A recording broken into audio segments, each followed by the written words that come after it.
All right, welcome. This is the second edition of 15 Minutes in the Basement. This is Merrill, my co-host, Nick. Hey, hey. It is a good evening. Last time we spoke about collections, which led us into a lot of different conversations, one including NFL teams. Nick has our update for the last podcast. Yeah, so you guys have been sitting on the edge of your seat waiting for this to come forth, but our father was and is a fair-weather, somewhat interested Packers fan. To this day, I didn't even know. So yeah, he's never owned any memorabilia. No plush toys. Yeah, the pencil is where you got it, right? Yeah. I never saw the pencil. The one piece of evidence. He spent 25 cents. He's a real fan. And it was basically a roulette chance to get that pencil. He probably got it from one of his students. Yeah, it was a huge collection thing back then. So yeah, continuing the same thread, collections. Last time, Nick took all the time and left me with about 2 minutes to look at my collecting. But I had mentioned I started collecting Star Wars items, and I focused mainly on plush Ewok toys. And when we were younger, not only our father but our grandmother would take us to secondhand shops, and our grandmother was crazy about lunch boxes. She collected into I would say, near 1,000. She had a room full. I'd say double that. You think I think she had a couple thousand lunch boxes. I know the walls were lined, but you could walk in there. There were four deep on each shelf, and then there was a shelf that had like 6 tall and 4 deep. And I remember talking to her, and back then there was really no internet to look up pricing. There wasn't eBay to get you a good market value across the country. But I would guess some of those lunch boxes were into the hundreds, maybe thousands of dollars. The metal ones especially. Yeah, she collected. She picked up everything she saw, I believe, at one point. And, collecting secondhand shops is something I've done for years. But into the early aughts, early 2000s, you could go into a secondhand shop and find something of value that your collection, the items you're looking for, that you valued personally. You're right, and you could really find good deals and quite a variety. Now, with eBay, with the internet, you have people who are looking for anything with value. You've got the scanner apps where they're scanning anything with a barcode to see how much it costs on eBay or the value of the item. No longer are people searching for their collection. They're searching for whatever they can sell for a profit. So the entire, as far as my early years going with my grandmother, and then, my teenage years, where I could go in and find things I was interested in, that is no longer the case. And I actually don't go to secondhand shops anymore. And Nick can attest, I was a very avid secondhand shop connoisseur. Now wait a minute. Like, when you say you don't go anymore, you mean you don't go as frequently? I don't go. There's no point. So when was the last time you went to a thrift shop? Oh, it's been maybe 3 or 4 months. So last time you went with me 3 or 4 months ago when we got the X-Men, the Wolverine figurines in the box. Right. That was the last time. Yes. Wow. So it's a social thing. I was the catalyst to get you to go back then, because I was the one that pushed it. So right. So it hasn't been years since I've stopped. I used to be going to the shops heavily, even 6 months ago. You would go on tours. Let's be honest. You would literally tour the entire state to all the thrift shops that you knew of, and the good ones. And spend an entire day driving the state. Right. I haven't done that for probably a year. Yeah, over a year. Probably a year. Because I went with you. I drove on one of these tours. Yeah, I ended up empty-handed, by the way. It was a bad day. It was a terrible day, and it's one of the reasons why I think you quit. That's exactly the case. the other reason I quit is I actually spent a couple of decades collecting vintage games, from the Atari 2600 up through, the 64 PlayStation era mainly. And the reason I quit going to the secondhand shops is I saw an NES, the original Nintendo toaster, the box, and that item usually goes for about $60-$70 on eBay, depending on the condition. It was $30. It was about half price. And I looked at it and I thought, I really don't need this. I really don't want this. I'm not going to spend $30 on this and try to resell it on eBay. I think my interest is gone.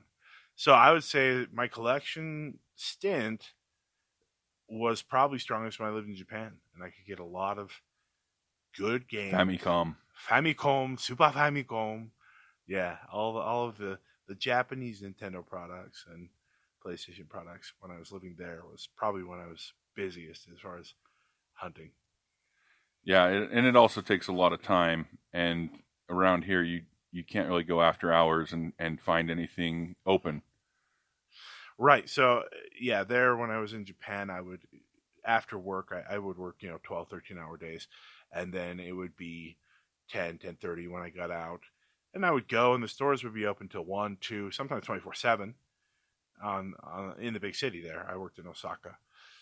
So I would go to those game shops, and I would find games that are $60 here would be $2 over there. And if you can read Japanese, you're good. Yeah. And half the time you don't need to. They translate into English, or the menus are in English.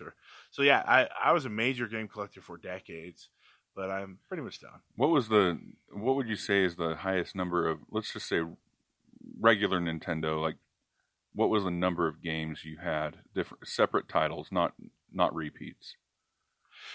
The thing about my collection is none of it is obtained via online auction sales. It's all organic, meaning that what I picked up was found in thrift stores, garage sales, whatever, out in the wild is what game collectors call it, right? So I never targeted a game in an auction and picked it up online. So it's a very unique collection, and I would say I maxed out at maybe 200 NES games. 200 regular first edition Nintendo. That's impressive. I'll be honest. Like, I already knew that number, and I was hoping you'd say 200 because I've been telling people that you had 200 regular Nintendo games found to separate titles. And when I'd say that to game collectors or people that owned gaming stores, their eyes would grow large. And yeah, it's impressive. Like, it really is. What would you say is the main? What do you get out of it? What did you get out of it? Obviously, it's died down and it's not as big of a driving force right now. But what would you say was the reason that it was such a draw to be a collector of video games? The great thing about video games is it's interactive, right? So if you buy an action figure, like the ones you picked up recently when we went. Yeah, Wolverine. He picked up a Wolverine, a 1990 something. It was 1990 Wolverine in the package. You're not going to play with that. I don't know where it is right now, but you're never going to touch it. You're never going to use it. But a video game, even if it's boxed, unless it's sealed, I don't do sealed collecting. I just don't care about. In fact, I don't have many box games. I have a boxed Mario 3. Which is a very common game, but in the box, nice and has good value. But as far as the games are interactive, so even a baseball card, you collect someone's picture. It's just it's a piece of art, really. But games are interactive, so I'll pop them in and pull my younger kids in and play with them and show them what it was like. They don't like how dated some of the games are, of course. And difficult, ridiculously difficult. Which is really a huge plus of those games, right? I would say the big draws for games was, one, back in the late 90s, early aughts, you could find boxes. People were just getting rid of them en masse, and there was nowhere. Giant Tupperwares full of 20 to 50 games. Yeah, and we couldn't buy them all. There were so many. Yeah. We had to choose, which I wish I had a better cash flow back then, because they're so hard to find now. but I had to pick and choose based on nothing more than the label, right? Yeah, and what it looked like. Oh, Top Gun, that looks cool. Oh man, yeah, everyone's made that mistake. That's why there's so many, right? Yeah. the movie. To be honest, I've never even watched Top Gun, so I didn't pick up the game. Luckily, I wasn't duped. I picked it up. You picked it up. Well, I actually have 2 copies of Top Gun just because it's so common. But yeah, I never really looked at it and thought this would be awesome. But you just had the label. We had to make our decisions. But I remember, having $20 in my pocket and seeing a huge find and grabbing as many as I could. And they were going, they were labeled 50 cents, $1, and I had to make my choices. And so, yeah, it's just exciting. The thrill of finding something, but after months and months of not finding anything, it's just not exciting. And I don't do the online stuff. I don't go hunting online and pay outrageous prices. Yeah, I agree. So, obviously, I was into video games also, and that's actually a perfect caveat into the next 15 minutes in the basement that we'll record. We're going to talk about our personal history with electronics, basically video games. I currently have regular Nintendo, Super Nintendo, and Nintendo 64 with games and controllers for all of them. And I'm not really a heavy collector, but I'd say I have a pretty good collection. 30 regular Nintendo games, and I really only play 3 of them. Tecmo Super Bowl, still love to pull that one out, and Jerry Rice to 120-yard touchdown pass. But is it QB Niners, or do they actually have? It's Joe Montana. They have his name in there, don't they? Steve Young's some the of backup the players, quarterback. Yeah, some of the players had their name. Some were just Yeah.